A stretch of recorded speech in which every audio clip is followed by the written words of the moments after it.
Well, hi, it's Patricia here, and this is the second in my updates on microdosing. Um, Microdosing Iboga, which is a bark. It's actually a root bark. I wasn't sure in my first video what it was. I checked it. It's the bark of the root, which is stripped and then chopped, and then you put it into little capsules and you take it like a supplement basically, and you're taking about a tenth of the dose that would be required to give you a hallucinogenic effect. So that's why it's called microdosing, obviously. And yeah, some interesting things. The first week, I was very nervous, I have to say, really nervous. I didn't want to flip out, feel really weird. I can't bear feeling weird. That's why I don't do drugs of any kind, really. Um, I don't like the distortion of reality. That really freaks me out. Um, but actually, that hasn't occurred. Nothing like that has occurred. It's been very gentle. In fact, I've worked up to the full dose now. In other words, not the full dose, but the full microdose, because I was doing half the microdose because I was so nervous, because I know how sensitive my system is to what other people would consider a small amount. My system will react really strongly. So, but I'm up to the full dose. I started by halving it and having it sort of, in the morning, and then the second time I took it, I did the morning and the lunchtime, and now I've just had the full dose in the morning with my breakfast. It was fine. I can't tell anything at the moment. But yeah, so how's it been going? Well, the first thing I've noticed is, unfortunately, not so positive. Um, my hot sweats, my night sweats came back. So my age, of course, I'm postmenopausal, and that's something I've battled with for like, oh, I don't know, 5, 10 years. No, not 10 years. Probably 5 to 6, 7 years. Ever since I turned 50, about 51, um, I started to get menopausal symptoms. And for me, they were hot flushes in the daytime, firstly, and then those stopped. And then it went to just nighttime, which of course is very linked to the liver. If the liver is overburdened, it's going to have to deal with everything that's coming through the system plus hormones as well. So that's often why you get night sweats. And I managed to knock that on the head. I found the perfect combination of things that worked for me, and none of the usual um, naturopathic remedies work for me. So, but what I found in the end was a detox liquid called Root Out, plus a gut restorer called Iron Gut. And those two together seem to get rid of the night sweats. And I was just, thank God, because now I can sleep through without having to get up and change, sometimes twice a night. Can you imagine having to change your clothing because you're soaked through every night? That's how it was. Um, and so I was just released when I found that. But then something to do with what the Iboga is doing brought that back. And so I was a little bit like, this is going to make me not want to do it, because it's just worse than not having whatever positive effects it could have for me. If I can't sleep properly, I'm not going to benefit. So I was a little bit nervous again of what to do. I didn't know whether to stop. But what I decided to do in the end was take an extra day. So I took an extra day in between. And so I was supposed to be on yesterday, but I'm on my third dose today. And that, has given my liver a break, I suppose, and to make sure I take care of my gut, and kind of making sure I take my detox liquid and so on. And yeah, I was hot last night, but I didn't have to change. I wasn't completely soaked. So it's a little bit worrying. And the second thing that's happened, again, might sound very negative. It doesn't, I don't intend it to be, but it's a cold sore came up on my lip. And that's usually a really classic sign for me that I'm run down. I'm basically exhausted or run down, because of course it's when your immune system fails to keep the virus in check, because the virus once you've been infected, it's a herpes virus. Once you've had it, which I had it obviously in childhood, because I've had them ever since I was a teenager, basically. Uh, the immune system normally keeps it in check, but when the immune system runs out of oomph, that's when you get the cold sores coming up, and that's generated a lot by stress, by what's ever going on in your life. You know, if things are stressful, it's going to cause your immune system to not function so well. But you never know what the triggers are. It's really strange, because I wouldn't have said I was particularly stressed at the moment any more than I usually am. So, and discussing it with my mentor through this process, she said that, you know, the wood, as they call it, Iboga, often reveals things that you are actively suppressing, you know. And so it may be that I was exhausted and I wasn't really looking at that. So what it's made me think is I need to book a holiday, you know, definitely have at least a week off, because the trouble with working from home and doing your own thing, you know, running your own business, is you're never really off. You're never really relaxed, because there's always the chance that someone's going to email or text, or you're thinking of stuff because you're here in the environment which is work for you. Home is work for you. So so I'm going to book a week, probably end of May. That's my plan. So, you know, I'm taking the messages, and I'm taking them seriously, and I'm taking responsibility for that. Yeah, and what else? Dreams. Oh my goodness. From really the beginning, I found that the dreams were really much stronger than they usually are. And I'm remembering them much more, possibly because I'm waking afterwards. You know, I'm waking more frequently at the moment. But the dreams have all been emotional dreams about people or situations in which I have been challenged. The dream I had last night was about an ex-partner, and the feeling in the dream was, I really loved you. And then the next thought was, but it had run its course, it was over, and it needed to finish, you know, which was astonishing in the dream, because it was a real revelation. Obviously I knew that, because I mean, I left the relationship, so, but I felt so much guilt over that for so many years, because to hurt someone you love is an awful thing. It's an awful thing, and sometimes you have to do that to save yourself. But uh, when you're highly sensitive emotionally, as I am, it makes it very difficult to make those decisions and to make them well. You vacillate, you kind of try again, and you keep trying to make things work, and then you hurt the person even more than if you just said it's over. You know, a clean cut is often best in those situations. And I've never maintained a friendship with my ex-partner for that reason, I think, because I was constantly trying again, and and you know, causing a great deal of emotional pain for her. So so that was, oh, and the one before that, I had another dream. Oh yeah, it was a ex-boss of mine. Well, anyway, she's never gonna listen to this, so I won't name her obviously, but ex-boss of mine when I worked for the university.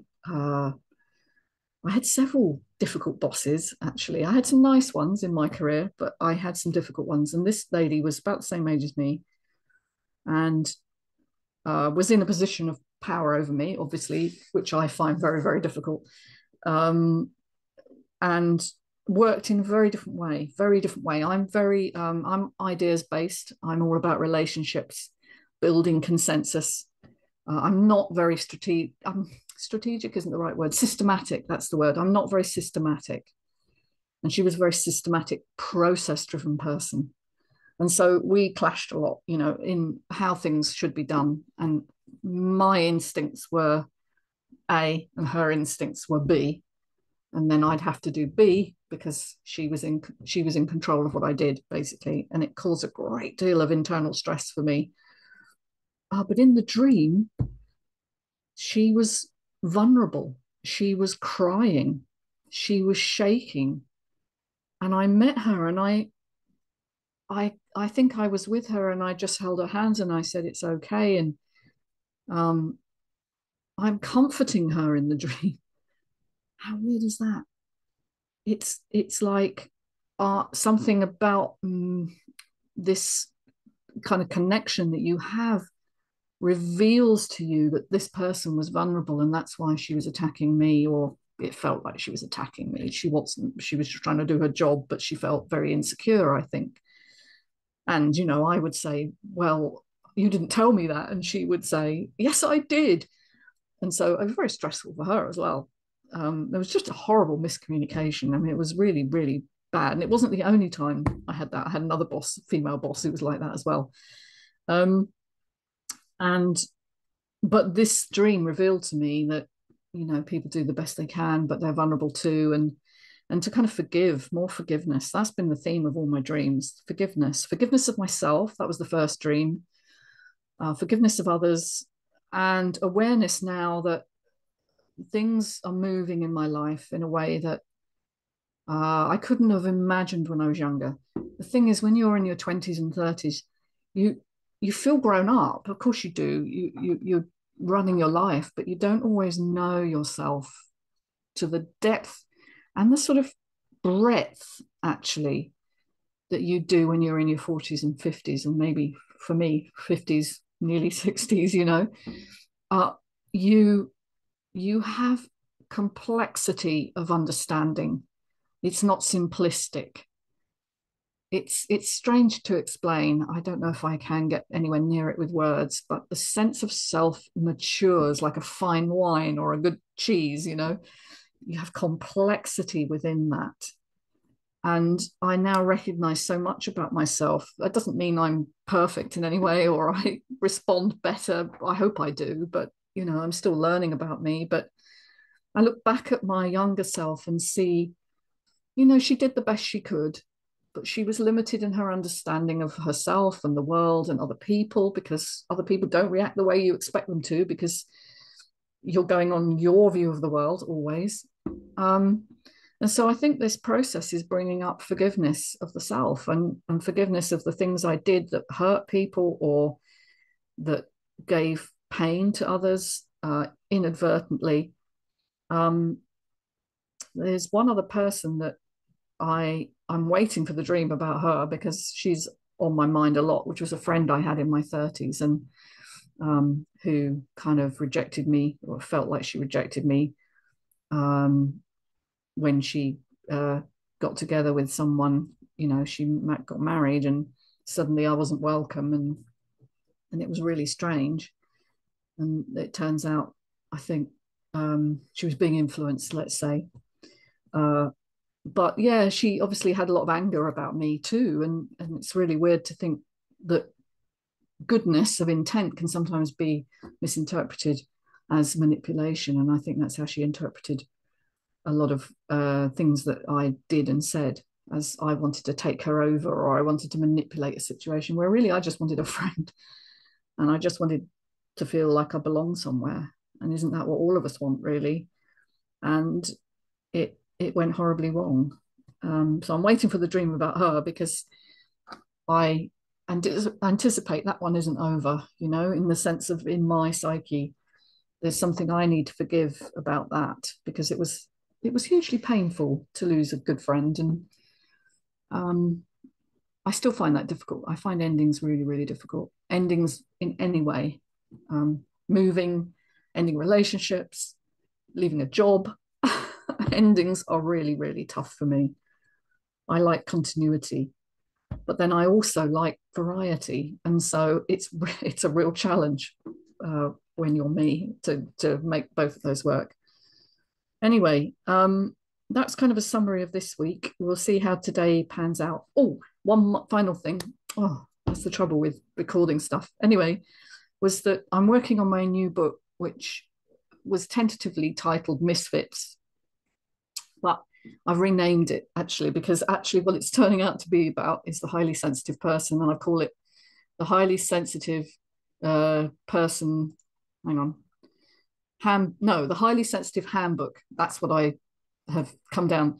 to calling it. And that came to me. It was like, firstly, it came as toolkit. And I was thinking, toolkit, it's quite good, but it's not quite right, because I'm not just giving tools. I'm talking about high sensitivity and why it happens. I mean, it's a trait, but why it occurs, how it manifests, and what to do about it. And it's about thrival. It's about learning how to thrive with the highly sensitive trait. And then with the Iboga, things like that, which I've been struggling with, and I've rewritten it about, God knows, 20 times with different variants of words. It bypasses the thinking, and it brings you into connection with what feels like a truth. And so it was easy to come up with the title then. I didn't have to use chat CGT or whatever it's called. I can't remember. The AI thing where you put your idea in and it come up with something.